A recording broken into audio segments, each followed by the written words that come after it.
Shalom, selamat malam saudara yang dikasihi Tuhan Yesus Kristus. Selamat berjumpa dalam renungan pada malam hari ini.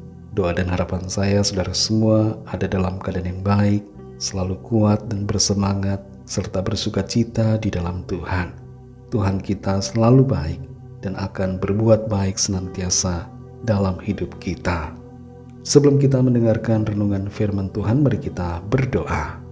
Terima kasih Bapa, kami mengucap syukur untuk pimpinan dan penyertaan serta perlindungan-Mu di sepanjang hari ini.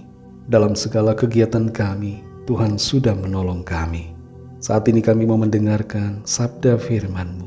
Jamah hati kami untuk mengerti dan taat pada kehendak-Mu. Dalam nama Tuhan Yesus kami berdoa. Haleluya. Amin. Saudara yang dikasihi Tuhan, ayat renungan kita pada saat ini terdapat dalam 2 Samuel 2 ayat yang ke-10. Tertulis demikian. Isi-Boset bin Saul berumur 40 tahun pada waktu ia menjadi raja atas Israel, dan ia memerintah 2 tahun lamanya. Hanyalah kaum Yehuda yang mengikuti Daud. Saudara yang dikasihi Tuhan, sangat gampang untuk kita marah dan kecewa pada Tuhan, serta tidak lagi mempercayai janjinya ketika keadaan berjalan tidak seperti yang kita bayangkan.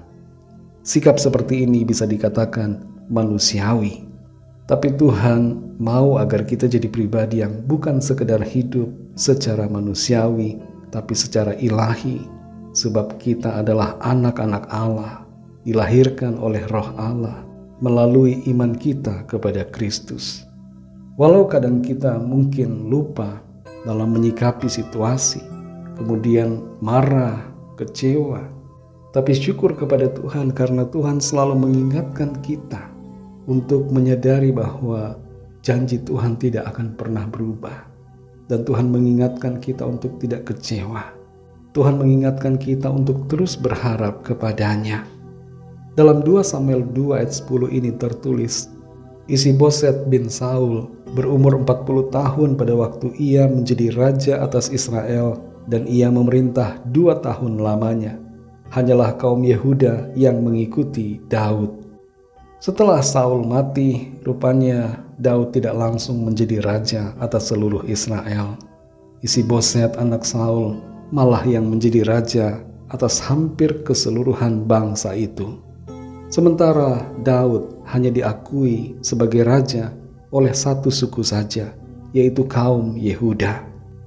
Mungkin kalau Daud begitu terobsesi dengan dirinya sendiri dan terobsesi dengan kekuasaan, ia akan jadi pribadi yang kecewa pada Tuhan dan mempertanyakan di mana bukti janji Tuhan yang telah menyuruh Nabi Samuel mengurapi dirinya sebagai raja atas Israel sekitar 13 tahun sebelumnya. Tapi Daud bukanlah pribadi yang demikian. Ia terfokus pada Tuhan dan berserah kepada kehendak-Nya, sehingga ia tetap sabar dalam proses yang harus ia jalani. Kita memahami dari kebenaran di dalam ayat ini bahwa terkadang rencana Tuhan tidak sejalan dengan apa yang kita pikirkan. Waktu Tuhan tidak sama dengan waktu kita, dan kita perlu belajar untuk mempercayai Tuhan, mengandalkan Dia, dan menyerahkan diri kita kepada kehendak-Nya. Tetap tekun dan setia dalam setiap proses yang ada. Ada beberapa hal yang menjadi rema buat kita melalui ayat ini. Yang pertama, saudara, jangan marah pada Tuhan ketika keadaan yang kita alami tidak seperti yang kita harapkan. Mungkin saat ini kita sedang dalam proses yang nampak seperti berjalan turun ke bawah. Sepertinya kita sedang jatuh menuju titik nol. Mungkin dulu rasanya keadaan hidup kita jauh lebih baik daripada hari ini. Tantangan yang ada di masa lalu tidak sebesar sekarang. Kehebatan kita di masa lalu begitu luar biasa. Tapi saat ini semuanya seperti memudar. Jangan marah apalagi kecewa pada Tuhan dalam situasi yang seperti demikian. Tapi bersyukurlah selalu kepadanya yang senantiasa baik dalam hidup kita. Percayalah bahwa dalam segala perkara Tuhan turut bekerja membawa kebaikan. Yang kedua, pengurapan Tuhan tidak akan mengubah pilihannya atas kita. Karena itu jangan takut menghadapi orang-orang yang hendak menjatuhkan diri kita. Daud mempunyai saingan besar setelah kematian Saul, yaitu Isiboset anak Saul yang menguasai 11 suku. Tapi keberadaan Isiboset sebagai raja tidak untuk selamanya. Pada akhirnya jabatan raja atas seluruh Israel dipegang oleh Daud sesuai dengan janji Tuhan. Tuhan itu setia pada janjinya, karena ia tidak dapat mengingkari akan janjinya.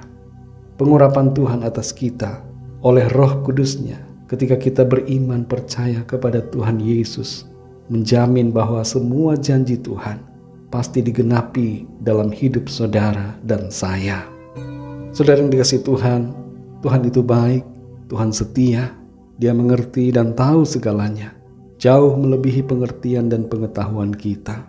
Dia berdaulat atas semua dan mengatur segala sesuatu bagi kita untuk menggenapi rencananya.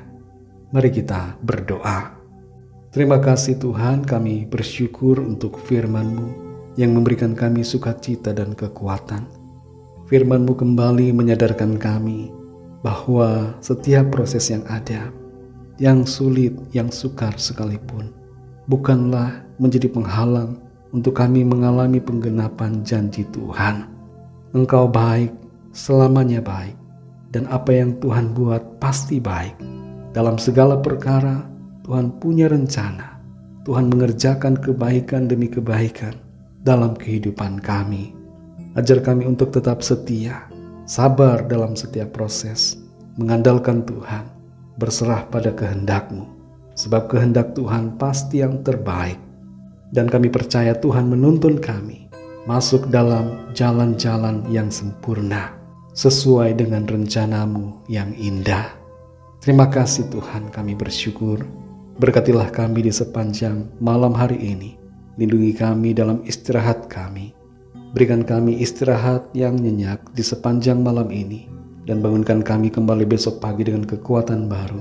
Tubuh yang sehat diberkati Tuhan, untuk kami pakai memuliakan Tuhan dalam segala aktivitas kami.